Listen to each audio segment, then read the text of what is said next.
Jean Grey, the Phoenix, is an Omega-level mutant, about to get an upgrade to become even more powerful. A sun is dying.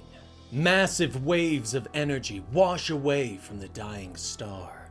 Flares reach out with fiery tendrils to the nearby planets. Further away, on an inhabited planet, a religious order has gathered.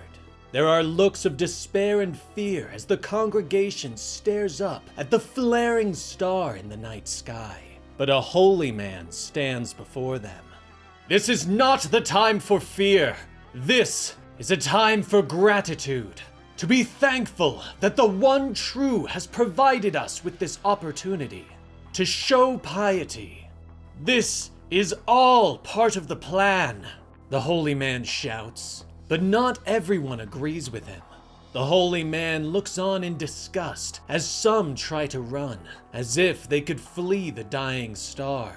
You would defy the will of the one true? He demands as guard believers pull the fearful back.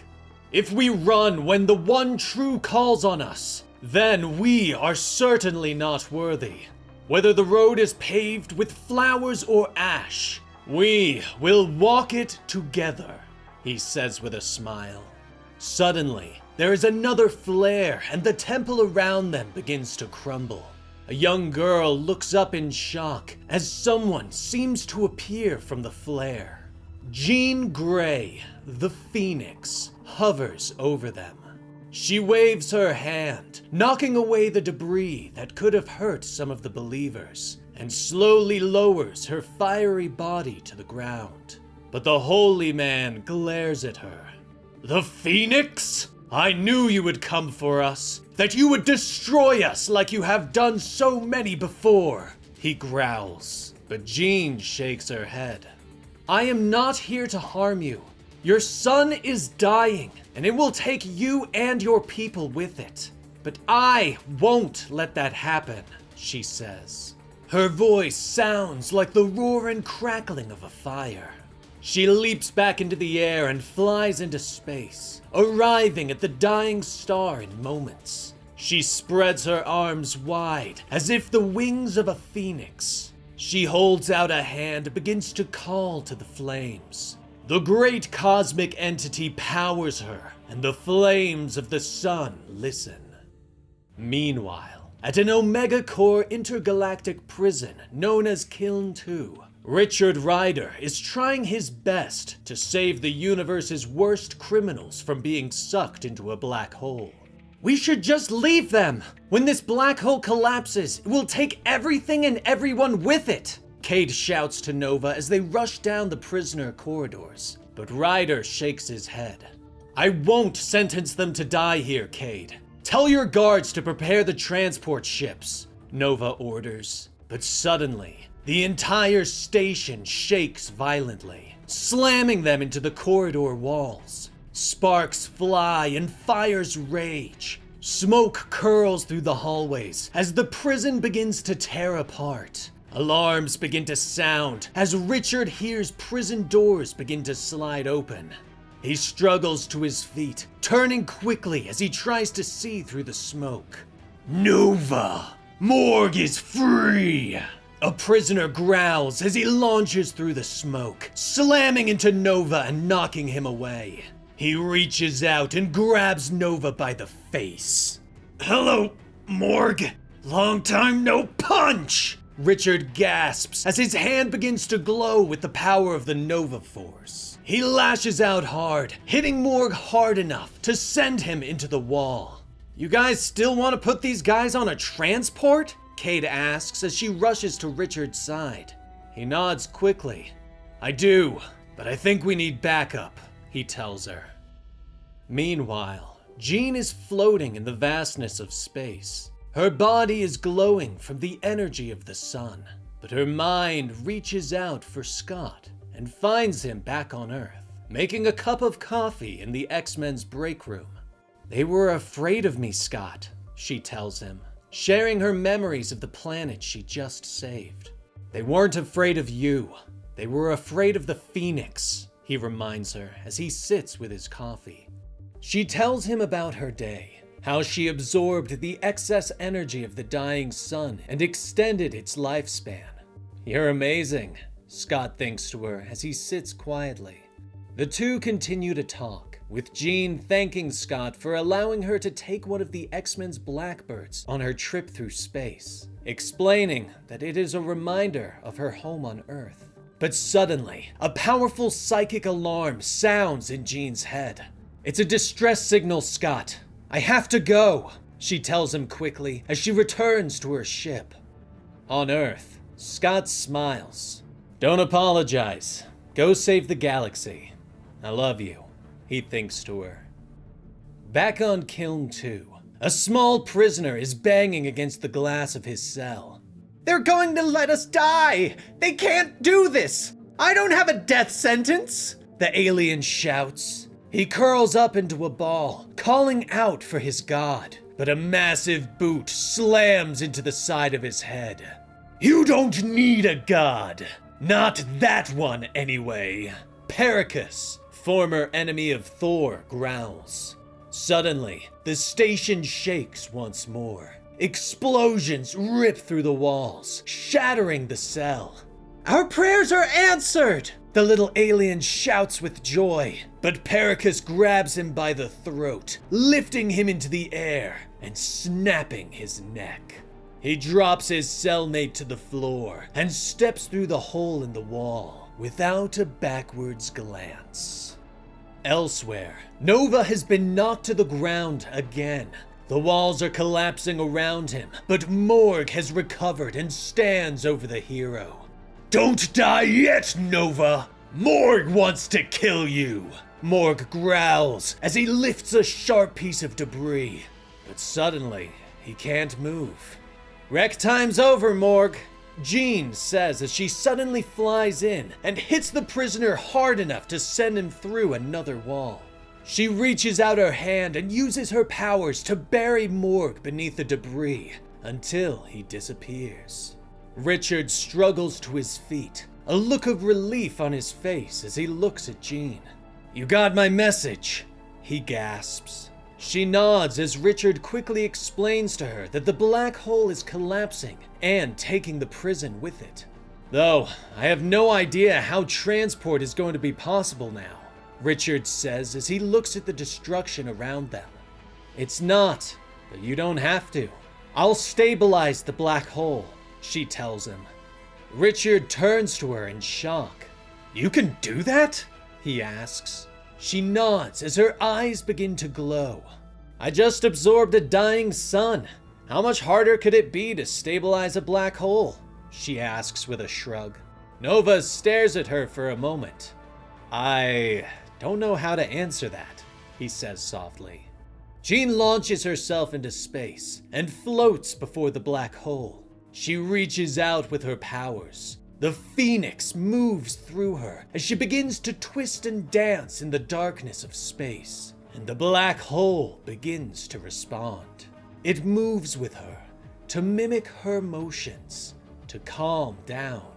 Suddenly, Jean's mind is filled with Nova's voice as he warns her of Pericus escaping on one of the prison's crafts, and she turns her gaze upon the fleeing dark god. Jean begins to fly after him, but energy suddenly snaps out of the black hole, striking the prison and Jean. She has no choice but to turn back and continue to calm the black hole, allowing Pericus to escape. Sometime later, Pericus's ship crashes onto a planet whose sun is no longer dying. The Dark God steps from the craft and finds a group of people waiting for him. The holy man steps forward, brandishing a knife as he protects his daughter. "Who are you, and what business do you have with us?" the holy man demands. "We are peaceful followers of the one true. Now please, answer my inquiries about your identity." Pericus holds out his hand and smiles. "You are in luck. I was sent to answer your prayers, to free you from what you fear most," Pericus says. He steps forward and the holy man lowers his blade. Pericus puts his hand to the man's face. I know what you fear. It sits like a weight on your heart. Be free, Pericus whispers. He moves fast and pulls the knife from the holy man's hand, and with one quick motion, the dark god stabs him through the chest. Blood begins to pour as the holy man falls to the ground. Adonni rushes to her father's side, but it is too late. He is gone. A week passes and Jean continues her quest, traveling amongst the stars and responding to every psychic distress signal that she can. But even though Jean, the cosmic entity known as the Phoenix, does not require the basic necessities of life, Jean Grey, the woman, is exhausted. In a rare moment of quiet, Jean walks across her ship and drops into her bed, sighing deeply as she stretches out. I never thought I'd miss having Scott brew coffee for me, she says with a sigh, thinking of the weak and watery drink that her husband used to make. But her relaxation is quickly cut short as proximity alarms begin to sound across her ship. Ugh, of course, Jean groans as she sits up. She is outside in moments, scanning the incoming and damaged vessel with her mind. Only sensing one life form, she thinks to herself as she blasts her way into the ship. She reaches out with her powers, calling for the person. Suddenly, a door opens and Jean's eyes widen in surprise. I've always wanted to be the damsel in distress, and what a better way to reconnect with my favorite daughter-in-law than a daring rescue, Corsair says as he staggers out into the corridor. Jean wants to ask questions, but there isn't any time. She quickly grabs Corsair in a psychic bubble and flies out into space. Whoa! Cool force field, Jeannie, Corsair calls to her. Thank you. Now please, stand still, she snaps at him. Meanwhile, on a planet that was doomed to explode but didn't, the young Adonni buries her father in the dirt. The wind blows through the nearby trees, and leaves fall to the ground at her feet. Tears fall from her eyes. From behind, Pericus steps from the shadows of the forest. Do you feel better now? Now that you have covered your father in dirt? The dark god asks her. Pain and anger flashes across Adonni's face as she reaches for her shovel. She turns on the god with a bellow of rage escaping her lips as she hits him with the shovel again and again. Finally, her strength fails and the shovel falls to the ground. Pericus is unfazed. He stares at the child for a moment before kneeling down to her. Let me ask you something, child. Your father, what did he love most in this universe? Pericus asks her. But he doesn't allow her to respond, and he stands tall once more, a glowing ball of crackling energy in his hand. He explains that men like the priest enjoy power above all else, but they think that power lies in belief, when in reality, it is something to be wielded. Hold out your hand, Pericus orders. Adonni does as he asks, and the ball of energy leaps into her own hand, responding to her touch. A lucky few are gifted with power at birth. Others will shed blood. Theirs and others for the small glimpse of it, Pericus whispers to her. Adonni nods and stares at the energy that she holds. Are you still afraid, Adonni? Pericus asks. I was never afraid, she says. Back on her ship, Jean demands to know why Corsair was alone on a destroyed ship. What happened? Where are the Starjammers? She asks. Corsair sighs and explains to Jean that he knows that he isn't exactly her favorite person, but he recently decided that he wanted to change and try out being a hero. I tried making Scott proud, Corsair explains as he looks at her with embarrassment. He explains that he discovered someone was kidnapping patrons from Game World. Corsair started asking questions and discovered that a mysterious ship was docking regularly, paying off guards and then leaving quickly. And it just so happened to coincide with when people were disappearing. So, Corsair decided to follow the ship, discovering that it was the ship that belonged to the Black Order, and found that it kept landing on a mysterious moon. But when he tried to get a closer look, he was shot down. "You saw my ship. It, didn't go well," he tells her, finishing his story. Jean raises an eyebrow. "You're telling me that Thanos' generals are kidnapping people from Game World? That doesn't sound right," she ponders. Corsair nods. "No, it doesn't. That's why I was trying to find you, Jean. I'm sure these people need help," he tells her. Jean finally shakes her head and sighs. "Go put in the coordinates to the moon," she tells him. Meanwhile, on the mysterious moon, snow drifts from the sky and ice covers the ground. Proxima Midnight and Black Dwarf stare down at the slaves that they have captured, ordering them to move forward. But several small Skrulls are trying to escape. One manages to slip free of his chains and starts to run away across the ice.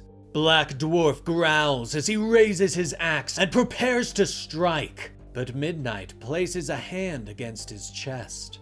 "Wait, just watch," she says with an evil smile. The small Skrull continues to run, a smile pulling at his lips as he believes that he has finally escaped. But suddenly, the ground begins to rumble beneath him, and the ice cracks at his feet. Blue hands reach up from the depths and pull him downward. "No, please!" the Skrull shouts before disappearing. The other prisoners stare in horror at where the Skrull disappeared. "Keep moving!" Proxima shouts as she raises her weapon. But a blast of cosmic fire suddenly hits her in the chest and knocks her away. Proxima growls as she staggers to her feet. "Phoenix! You shouldn't get in the way of the Black Order!" she snaps as she glares up at the flying cosmic being. But Phoenix shrugs. "I think we should when that business includes kidnapping people. So why don't we just skip ahead to the part where you explain what's going on so I can stop it?" Jean says as she launches herself at Proxima, clashing with her in combat. Corsair jumps down and realizes that he is staring up at the hulking warrior that is Black Dwarf.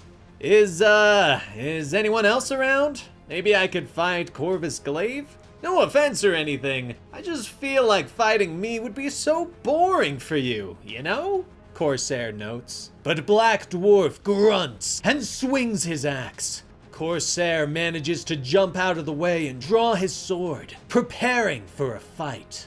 Meanwhile, the prisoners look up in shock. They know the history of the Phoenix, how she has destroyed worlds, but now she is fighting for them.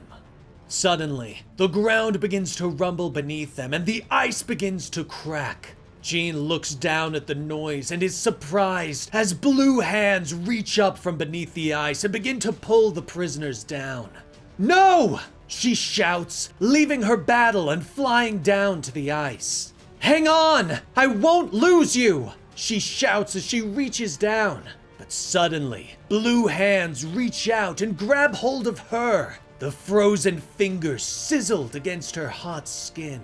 Jean looks on in amazement as the ice cracks completely and an army of Viking Draugr pull themselves to the surface of the moon. Elsewhere, outside of space and time, at the edge of the universe, Adonni finds herself in the quarry of creation, in the graveyard of the gods. Pericus leads her forward. His voice barely whispers in the darkness as he orders her to stay close. "The quarry isn't always kind to visitors," he tells her. But Adonni stops at the skull of a massive dead god. "What are we doing here, Pericus?" she asks. But the eyes of the skull begin to glow, and a powerful force pushes Adonni back. The skull's mouth opens wide, and a voice issues forth. Adonni, you should not have come here. You disrespect the one true, and there will be consequences, the voice whispers. Adonni stares in horror as the body of her father crawls forth from the skull and reaches for her, grasping at her arm. He is coming, her father gasps. The ground begins to rumble at their feet and split apart. The skull begins to stand, revealing the massive skeleton of a fallen god. Its hand reaches out and lifts Adonni into the air, holding her tight. You were warned what would happen if you defied my will. The will of the one true god. The skeleton groans as it holds her aloft. Meanwhile, on the icy moon, Corsair whirls and stabs another Draugr before turning and blocking another attack. Phoenix flies past him, blasting more with her cosmic fire. Where has the Black Order gone? She asks. Corsair falls back as he is knocked to the ground. What? The Asgardian zombie horde isn't enough for us to deal with? He shouts to her as he kicks at his attackers. He jumps back to his feet and turns, discovering that he has become quickly surrounded. Hey, Jean? You think you could hit these guys with that fwish thing? He shouts to his daughter-in-law. Jean whirls around and tosses fire at the Draugr, destroying them with a few fwish blasts.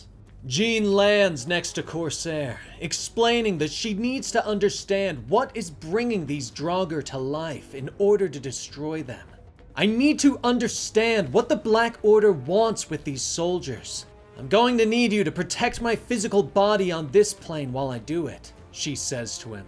Corsair doesn't understand what she means, and Jean doesn't take the time to explain as she reaches out her hand and places it on one of the Draugr's foreheads. Suddenly, the Draugr's eyes begin to glow, and in a moment, Jean finds herself in his mind. She looks down at an Asgardian who is chained to the icy earth. The Viking looks up at her in awe. The Phoenix, I know you. The stories of your power. Please, the man whispers as he holds up his chained hands. Please, can you help us? He asks. Jean looks at him for a moment. I would like to, but first, I need to understand.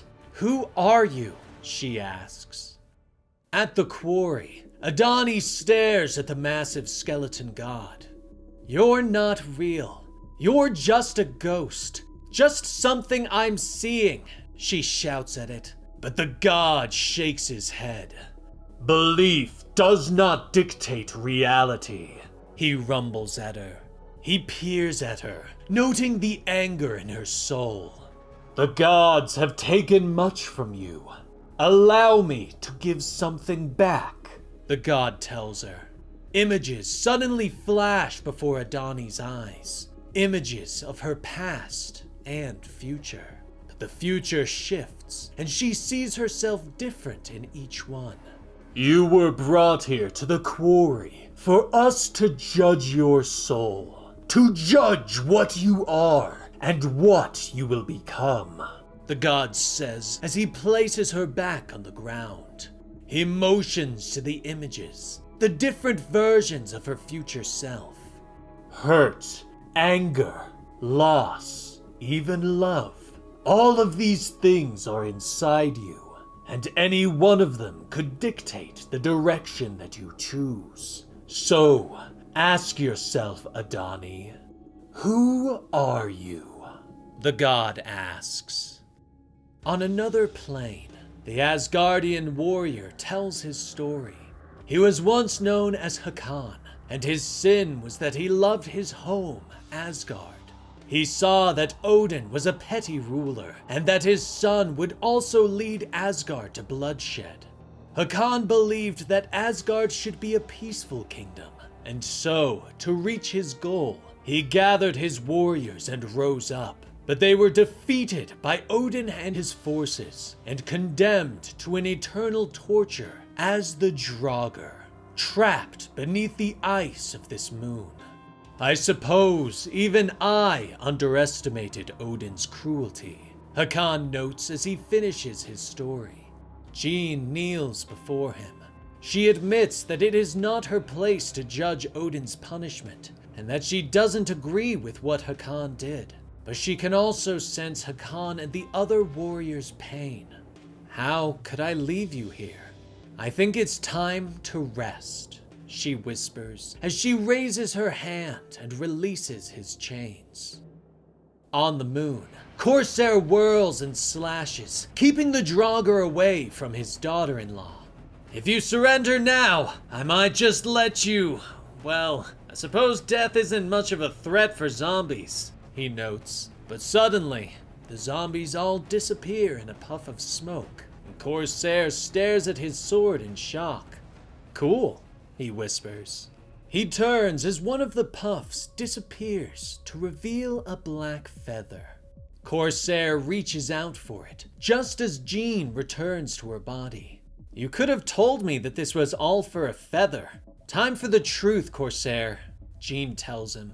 Corsair smiles at her and nods. I didn't lie to you, Jean. I just, left something out. He tells her and admits that he heard of the Draugr army and how their leader had plucked a feather from Odin's prized raven. You know how much this feather is worth on the black market? Corsair asks as he holds up his prize. He tucks it away, explaining that he didn't know that the Draugr army would rise up against them. And I knew you could handle the Black Order, he says. But the heroes turn as a voice calls to them from the top of the hill. Maybe we should put that theory to the test. The Black Order awaits. Proxima Midnight calls. The entire Black Order at her back now.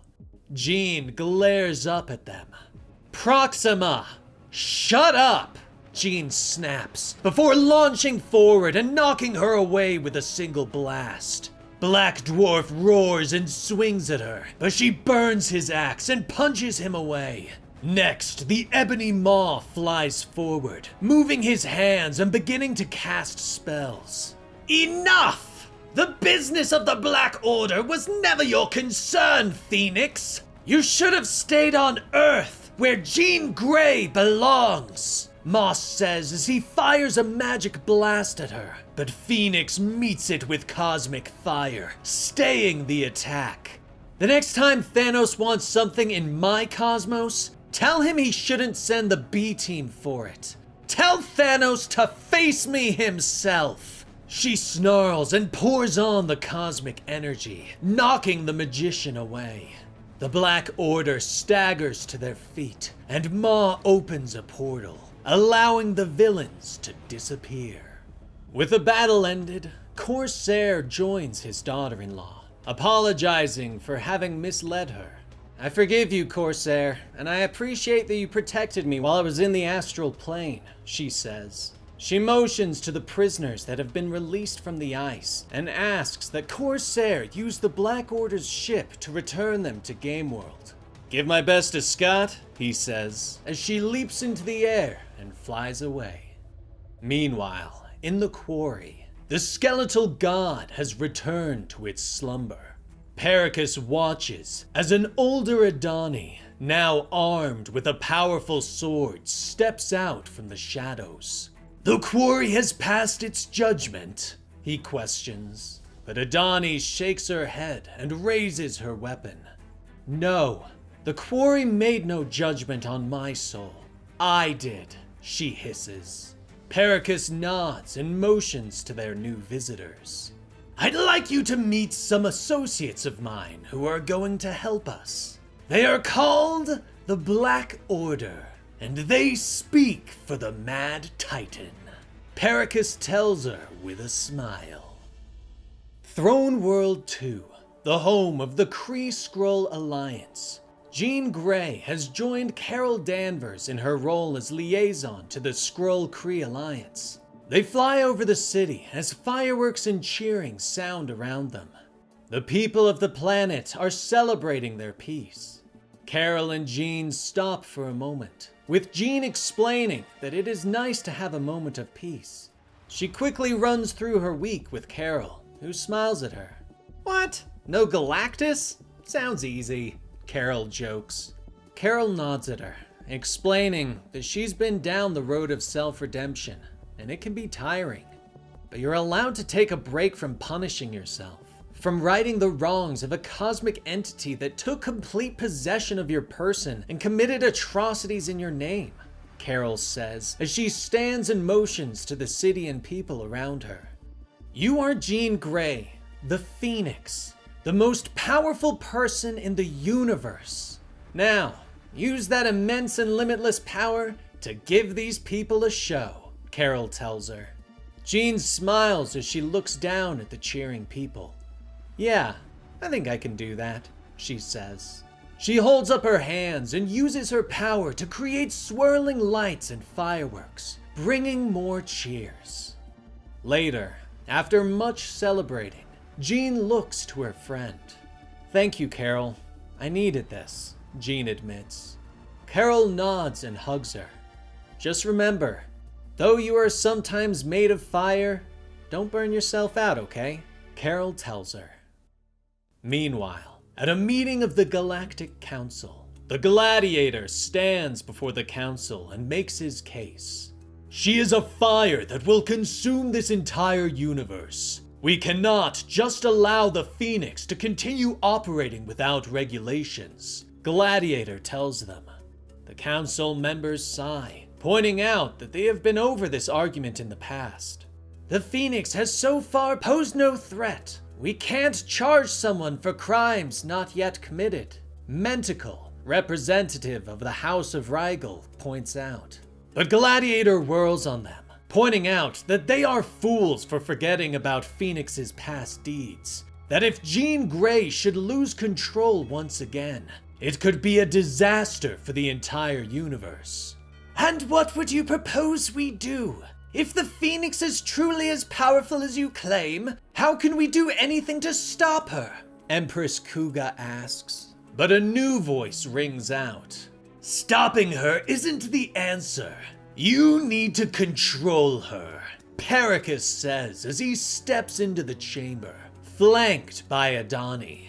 The council is outraged, shouting at Gladiator for allying himself with the Dark God. But Pericus holds up a hand.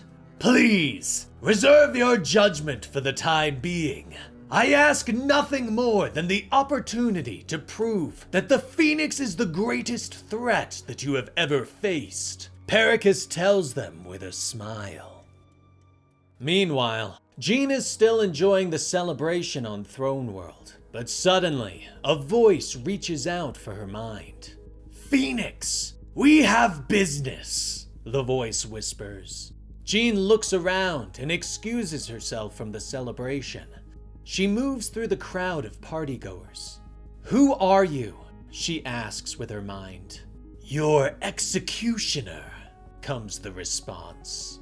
Jean nods and looks around, trying to find the person reaching out for her mind.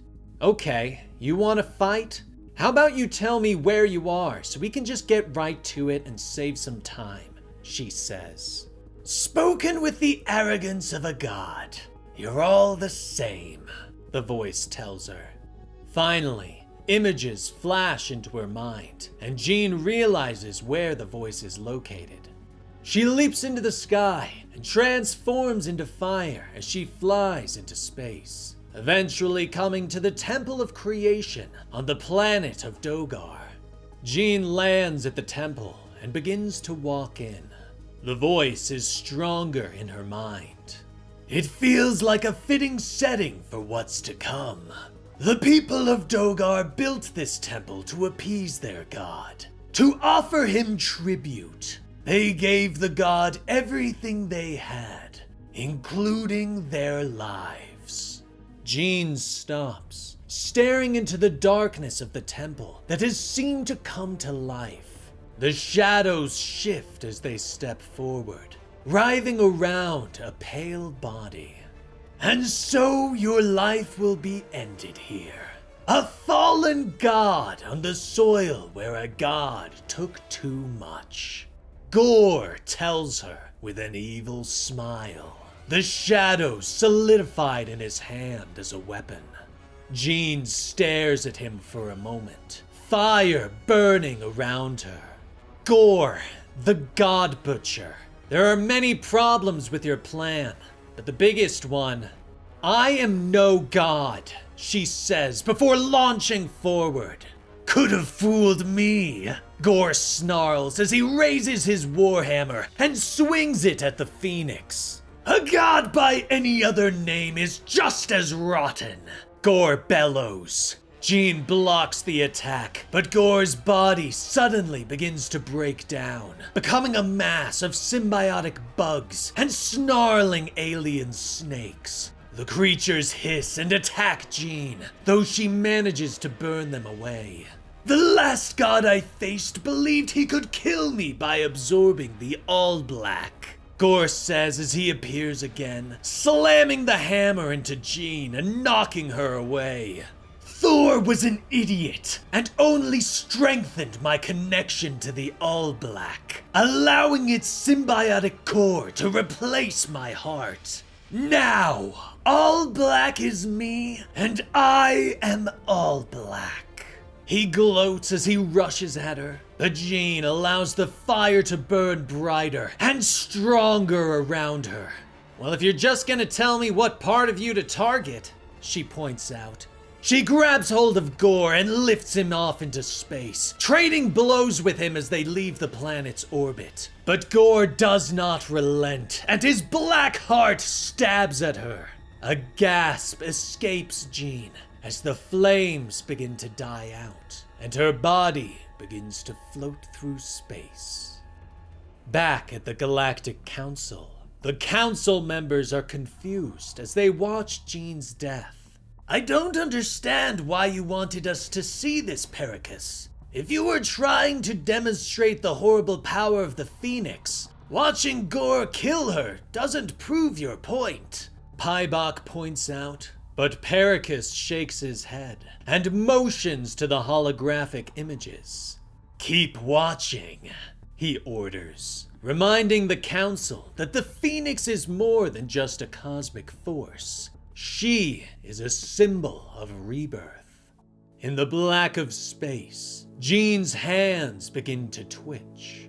Her eyes open and are suddenly full of fire. Flames erupt around her in the form of a fiery bird. The Phoenix has been reborn, but Jean sees something different in her mind. The Phoenix is small and flies around her. She looks up to see a great being standing over her. I've been expecting you, Eternity says as it looks down on her. But Jean is confused. Eternity, why am I here? Where is he? I was fighting Gore and... Did he kill me?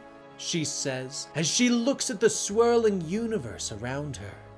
That is why you are here. You are here because you are still thinking of living and dying instead of becoming, Eternity tells her. He raises his arms, explaining that Jean must become all that is. The small phoenix lands on her shoulder, and Jean smiles up at the ancient cosmic being.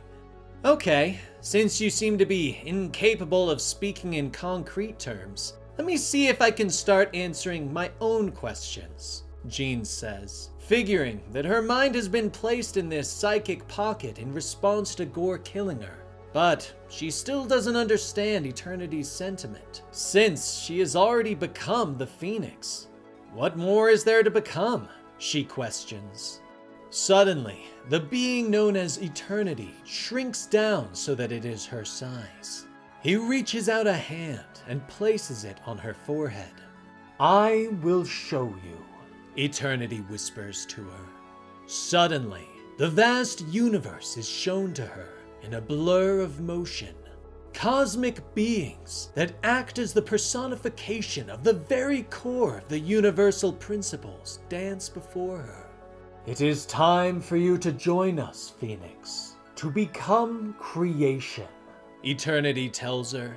He holds out a hand and takes hers, dancing with her among the stars. We have been watching you, the hero, but you know you are more than that. Why are you holding back?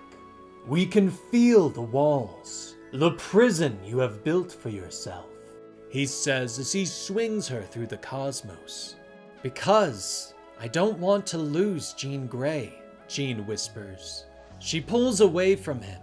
If I let go and become what you suggest, what if I can't control it? She says. But Eternity shakes his head, reminding her that she is the Phoenix, that she is creation itself, that the Phoenix does not exist alone.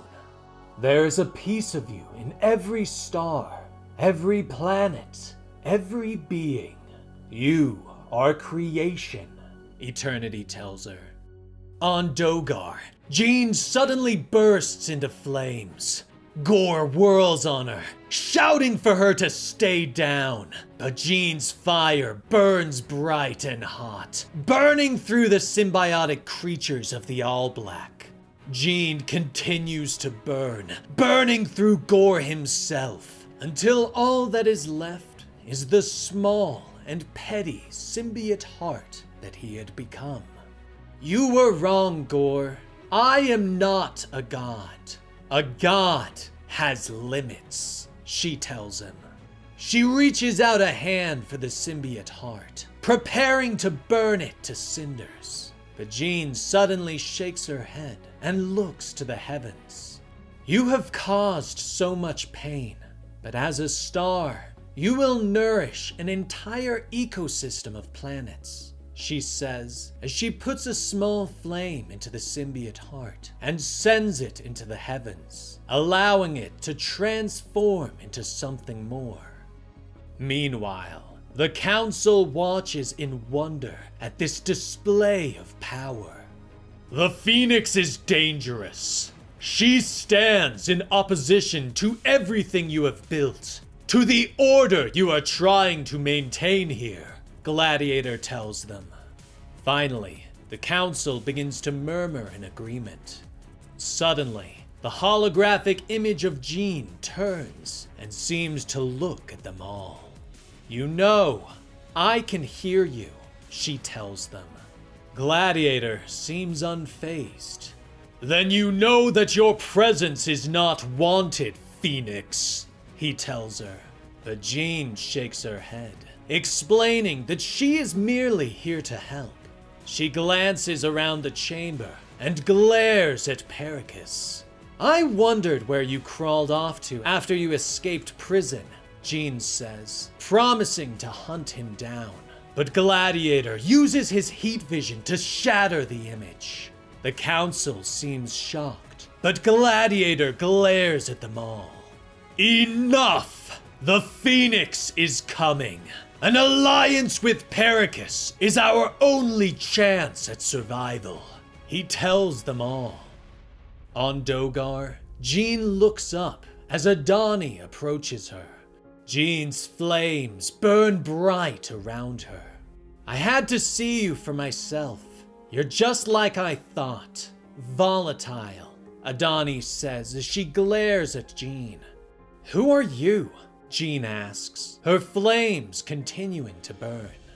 I am nobody, but I was a nobody who enjoyed her life with a father I loved, until you helped destroy all of it, Adonni whispers. But Jean is confused. You could have stopped Pericus. Instead, he came to my planet and killed my father, judged my soul at the God Quarry. All of this started because of you, she snarls.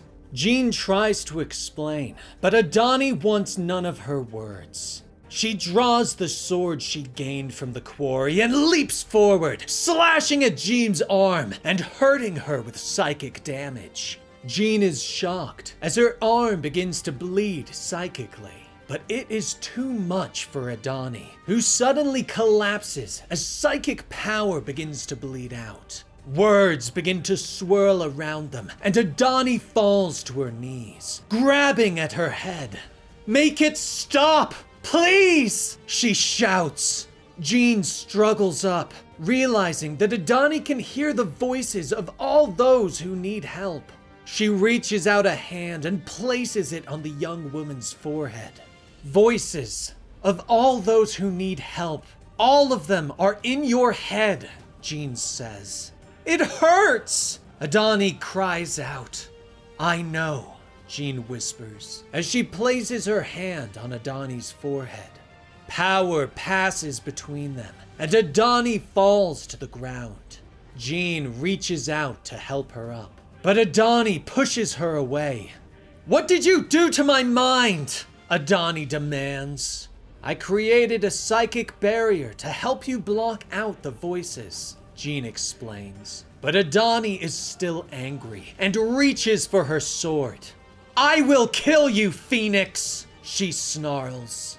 Fire erupts around Jean as she prepares for a fight.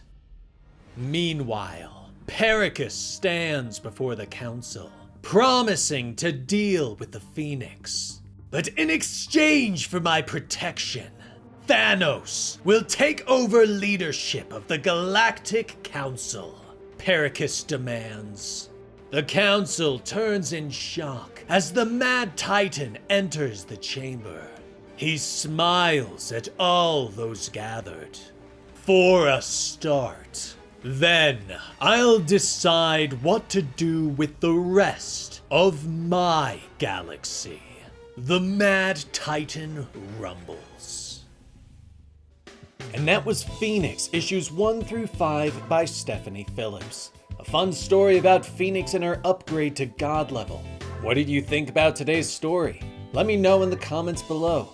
And don't forget to like and subscribe to help us out in that YouTube algorithm. I'm Dan with Comicstorian, and we will see you next time. Rest in peace, Benny.